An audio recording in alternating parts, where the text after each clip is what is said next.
guys, it's Lotus and welcome back to another video. I know it hasn't been long since my last drama review discussion talk, but I literally just finished watching this show and I have to talk about it. I need to talk about it with you guys.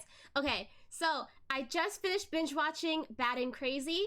It is an iQiyi original K-drama. It stars Lee Dong-wook and Wee Ha-jun. You might recognize both of them. I'll go through some of the stuff they've been in.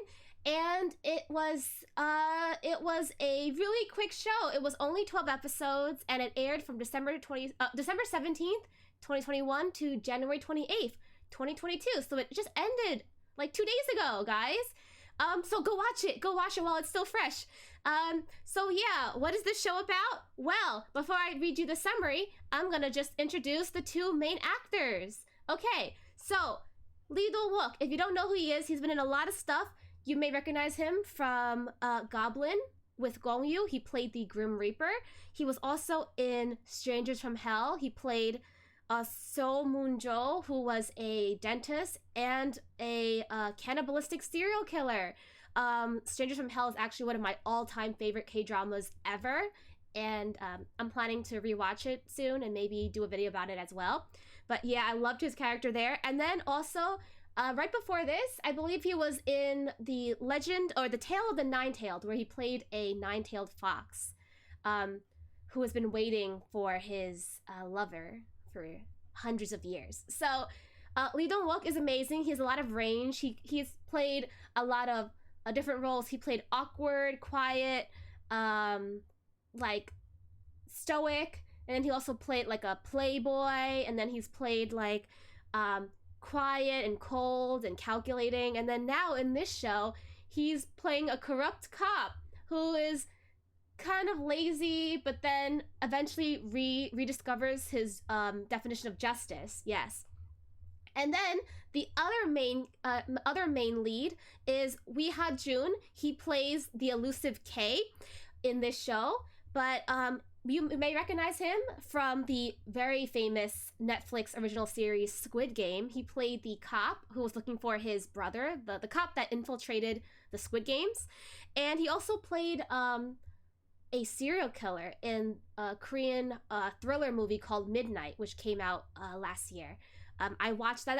I was wondering, because when I first saw him in Squid Game, I actually thought he was really familiar looking, and that's because I actually saw him in the movie Midnight, where he plays a serial killer who is targeting a woman who has a hearing impairment, and so she can't really sense that he's following her, and it's really scary. He like breaks into her house and everything. It's crazy. Check him out there. He has a lot of range as well, because he's played serious like a cop, and then here he's playing crazy, like he's like hyperactive, and he's really violent. He's kind of like a firecracker, and he's always smiley. He's so smiley in this show. He's adorable. Okay, so now that I've introduced the two main leads, let me read you the summary of the show, and then I'll tell you about why I love this show so much. Okay, so here is the plot synopsis. It says, Soo-yeol, played by Lee Dong-wook, works as a police officer for the Mui police department. I thought it was Moon Yang in the drama, but okay. He works for the police department. He is competent at his job, but he also has questionable ethics. He will do anything to achieve success. Due to his ambitious personality, he has received promotions in a short period of time. His smooth life suddenly changes with the appearance of Kay, played by Wee Ha-jun. Kay is a righteous person, but also a crazy person. Whenever he faces injustice, he meets it with a fist. He dreams of being a hero. Meanwhile, Hee-gyum works as a police lieutenant on the drug squad at the same police department as Soo-yeol. She is also a righteous person and enthusiastic at her job. She once dated Soo-yeol. Okay, so we've got three people mentioned in this summary. We have the main character, Ru Soo-yeol. We have Kay, and we have Lee Hee-gyum. Okay, so to get more into detail about the show, Ru Soo-yeol is a bit corrupt, kinda. He takes bribes a lot under the table. He will pretty much help clean up things that are messy, and as long as it doesn't involve like murder or anything. He is okay with turning the blind eye and placing the blame on people without due diligence. Yes, in order to please his superiors. He's also really into making connections. He's all about networking. He's always trying to go to a lot of meetings and parties to network with different higher ups because he wants to get promoted. And so he is trying to kiss up to this assemblyman, yes. But while he's trying to do some dirty work in order to help the assemblyman get his way, Kay shows up suddenly. Now, who is Kay? The summary doesn't tell you, and I'm going to give you a minor spoiler because you will literally find out in the first episode. And if you read summaries from other places, Kay is Ru Suyol's alter. So Ru Suyol has DID, dissociative identity disorder, or multiple personalities. Kay is one of his alternate personalities or alters. Kay is the opposite of Ru Suyol. So whereas Ru Suyol is, he's not really lazy, but he's kind of like, he's amoral, I guess. He doesn't really care about moral or ethics as long as he gets the results that he wants, right? Kay is the opposite. He's all about justice and righteousness, and he gets really angry when bad things are happening, when justice is not being served fairly, and he gets violent. Like he doesn't really care about the law. He cares about enacting justice on his own. So he'll go and beat up the criminals, and he'll go beat up the people that he doesn't like, or the bad guys. Whereas Ru Suyol is trying to be more under the table, quiet about it. Like he doesn't want to stir up the pot. He doesn't want to be on anyone's radar. Only if he's getting a promotion, he wants to be on someone's radar. But other than that, he doesn't want to step on anyone's toes. But Kay doesn't care about that. So it turns out that Kay has been lying dormant in Ru Suyol for 22 years. Apparently, Ru Suyol has amnesia. He doesn't really remember a lot of his past. There was a 6-month gap in his memory when he was younger, when he was 13, that he can't remember. He's actually adopted. When he was 13, his father died, and then he was adopted by this kind lady and her son. So he is living under a new name and new identity, and he can't remember what happened, how his father died, pretty much anything that happened around that time. Kay seems to know some stuff. Kay is familiar with Ru Suyol's past because Kay was born around that time. That's when he first showed up. But he has been lying dormant for 22 years and suddenly shows up again. So Ru Suyol never knew about Kay's existence. He has no idea where this guy is from. Initially, he thought that Kay was a stalker that just kept following him around and beating him up. But then he eventually realizes that Kay is in his mind, in his head. No one else can see him. And that's actually his own body that is doing action. So for example, if Kay is beating someone up, it's actually Suyol who's beating that person up. And he doesn't realize that until later on. And so he starts to panic. Like he thinks, who is this guy? How is he following me? Where did he come from? And initially Kay is like not really nice to Ru Suyol. Like they're kind of like enemies because Kay's always beating Suyol up. He's really disappointed in Suyol for letting bad guys get away, for not pursuing justice. And Suyol just wants to get promoted. He doesn't want to get into anything that's messy. He wants things to be easy and cleaned up right away. And so, yeah, they have really funny dynamics. But eventually, Suyol ends up being drawn into a bunch of cases that require him to really pick a side. Is he going to continue turning a blind eye away from corruption, or is he going to step up and, join forces with Kay to weed out corruption? And can you guess what he decides to do? Yes, he embraces Kay, and they eventually become partners. They form a really great partnership. Yeah, so, and then they work together to solve a bunch of problems and cases, and it's great, and they're a dynamic duo, and I love them so much, and I miss them already.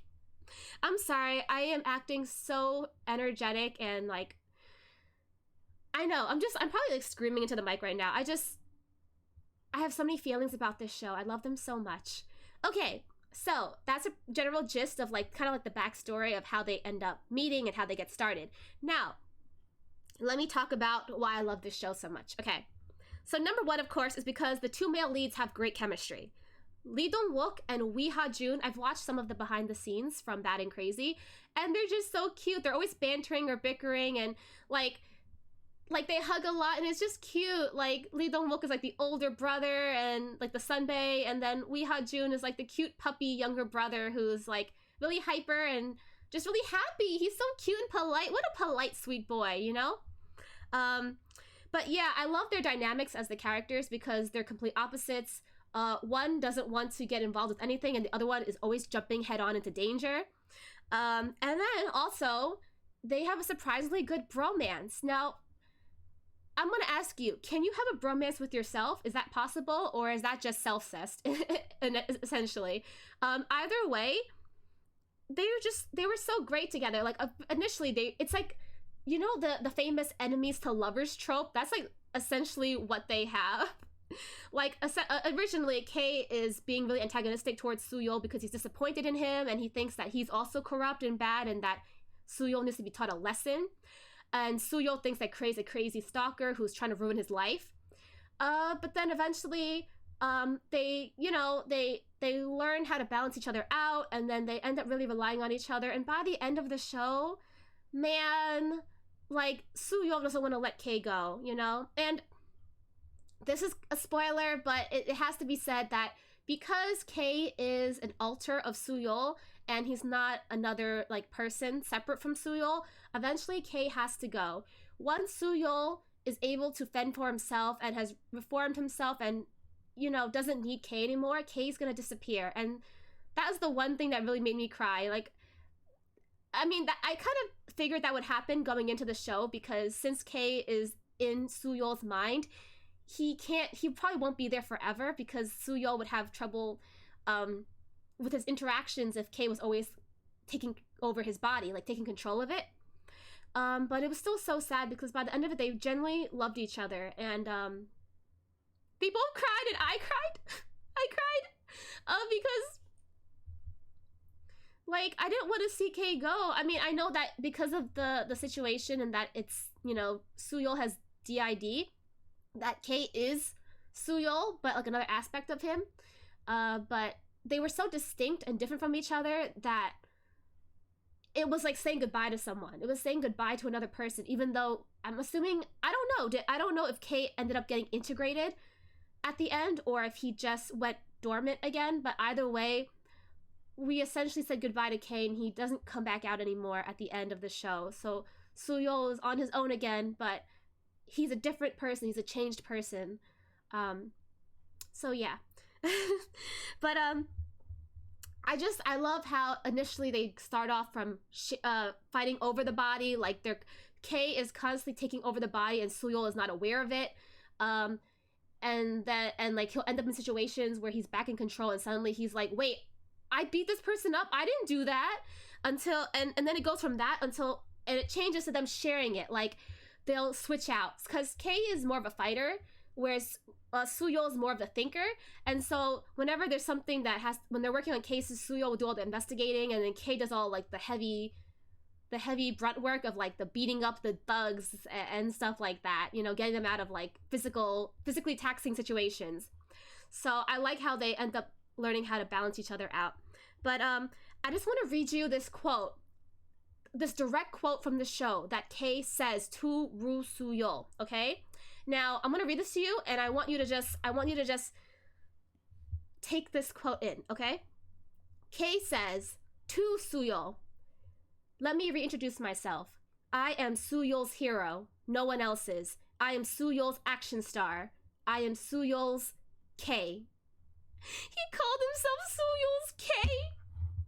He said, "I exist only for Soo-yeol and no one else. I am Soo-yeol's hero. I am here to protect him and make sure he's okay. I'm his protector. And he can always rely on me."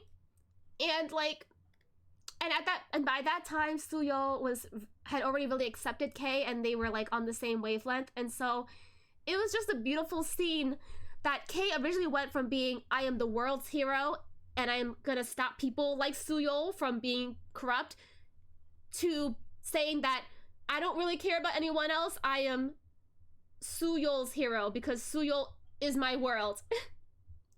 So, like, oh my god, I miss him so much. But yeah, so just like one of the biggest pros of this show was just how great their relationship was. Just like their overall dynamic, how much they had trust for each other, and just their overall chemistry. The second thing is that I really liked how they didn't paint DID or mental illness in a bad light.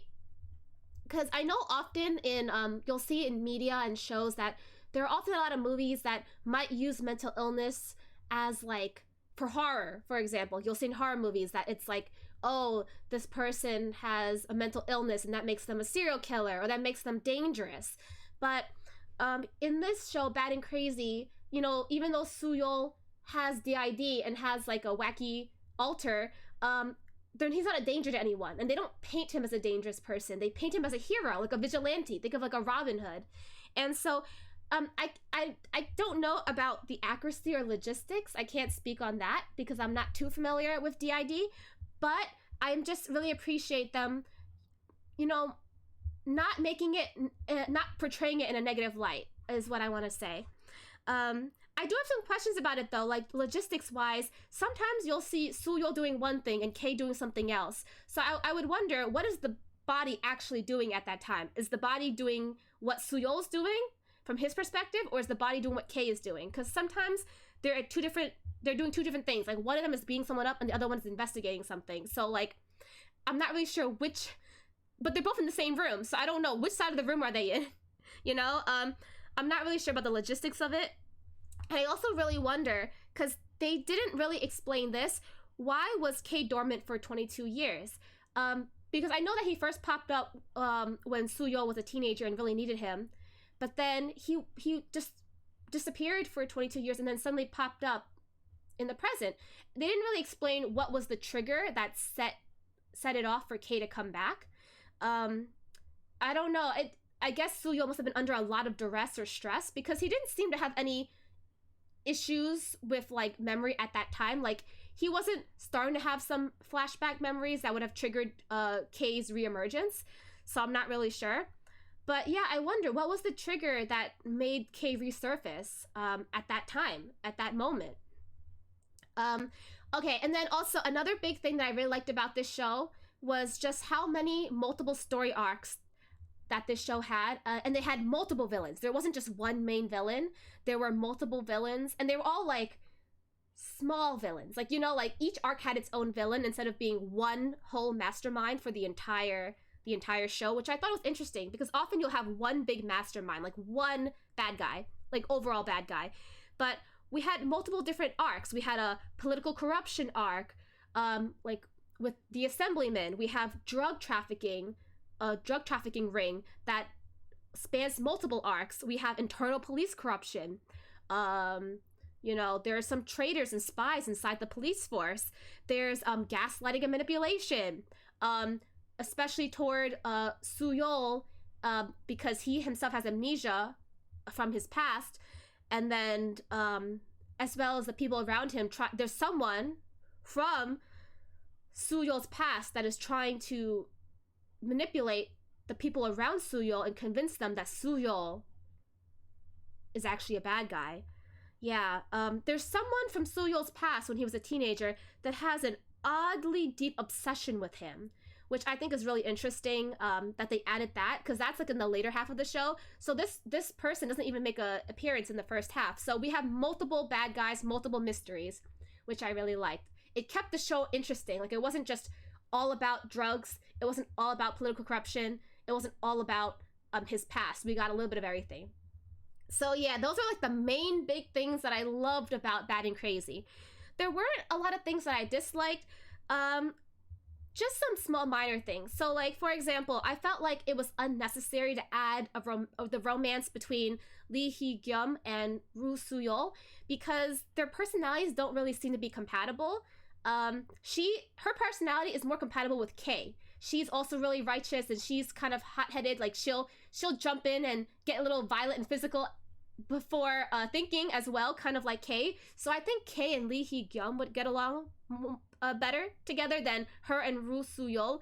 But she was dating Soo-yeol, not Kay. So I wonder what made them attracted to each other, because they don't seem to have the same like ideals or morals or personalities.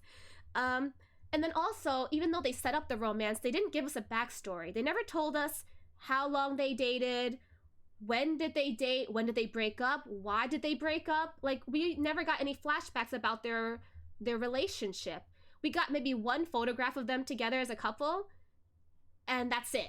So if she didn't even mention that they had dated in the past, I would not even have known that they had been a couple at one point. I would have thought that she was just a fellow coworker from a different police unit that wants to help him solve his cases. You know, I would not have realized that they had been romantically involved. And then also, we do get a kiss, right? So I'm like, okay, we got a kiss. So that means that they're building up this romance. They're probably gonna end up together at the end, right? No. They set it up and then they don't follow through with it. Now, I think Lee Hee-gyum still likes Roo Soo-yeol and wants to get back together, but Roo Soo-yeol kind of like turns her down, or at least sidesteps it. Like, she wanted to address the kiss and he was like, huh? Kiss? Oh yeah, that happened. And so it doesn't seem like Roo Soo-yeol's interested in getting back together. So then if that was the case, what was the point of setting up the romance to begin with? They could have just stayed being friendly coworkers. I don't understand. It was cute though that Kay had a big crush on Lee Hee-gyum throughout the series. Like, Kay would constantly hide behind Soo-yeol's back when he was with Hee-gyum, and he would get all shy, and he would write like love letters to her and like leave her bouquets of flowers, and she would think that Soo-yeol's acting crazy, like he's, you know, acting hot and cold with her. And Soo-yeol doesn't even realize that this is happening because Kay would take over the body when Soo-yeol's asleep. So yeah, I love like the puppy crush that Kay has on Hee-gyum. But what makes me so depressed is that Kay never actually gets an opportunity to really confess his feelings as himself to Hee-gyum. And she never gets to actually interact with him. She always talks to Soo-yeol but never gets to talk to Kay. You know, so that made me kind of sad. Like, she didn't really know about Kay until like toward the end, because Soo-yeol had been hiding his alter, because he was worried that it would affect his standing in the police force. He was worried that they would take him off the case if they felt that he was not mentally prepared for whatever cases they were working on. But yeah, so I liked Lee Hee-gyum as a character, but I felt like they didn't have to make her a love interest. That was unnecessary. And then also, very unnecessary, they gave Roo Soo-yeol's adopted mother dementia, Alzheimer's. Why? Like, at first I was thinking, oh no, they gave her dementia, but there's gonna be like a big reason why, right? This is gonna play in somewhere. No, it doesn't really. Not really, honestly. I felt like they kind of added in her having dementia just for the sake of making the story and situation more sad. Because at the end of the show, even though she has dementia, they show her to look fine. She's acting fine. Her memory seems pretty much fine. She only forgot a few things in the middle of the show, but then after that, she seems back to normal. So they didn't even follow up on the dementia trope. Not trope, but like they would have they didn't slowly show. I can't talk right now. They didn't slowly show her progression, like as time went on, like the dementia affecting her. It just made it seem like she had a few moments of forgetting things, and then at the end of the show, she seems really healthy. So I thought that was weird. Like, did they just add that to make it more sad, like make the situation overall more depressing? Because I felt like she was manipulated by one of the villains, and they took advantage of her her Alzheimer's, but I felt like they could have easily still manipulated her even without her having dementia, because this villain was able to gaslight and manipulate others as well who don't have dementia. So I don't feel like they needed to include that. I think they just did that to give us more drama and anxiety. But yeah, so those were the two things. And then the last thing, of course, is that we know that because Kay is not another person. He is part of Suyol that he will have to go away one day. And so that makes us sad at the end, because they do have a heartwarming, a bittersweet goodbye. Which is it's a spoiler, but I mean, I'm pretty sure you would have figured it out that Kei couldn't stick around forever. Once Suyol is able to do the things that he needs to do on his own, Kei would say goodbye, because he doesn't need to protect Suyol anymore. Like, he was there to be Suyol's hero when Suyol was in a very vulnerable place. But now that Suyol can take care of himself, Kei is saying goodbye. And I cried. I really teared up. I cried during that show. It was such an emotional show. Emotional moment when they said their last goodbyes. And then even after Kei leaves, you see Suyol constantly reminiscing about their times together and thinking about him and missing him. So I was like, why you do that to us? Why did you make Kei such a lovable character and then take him away from us, you know?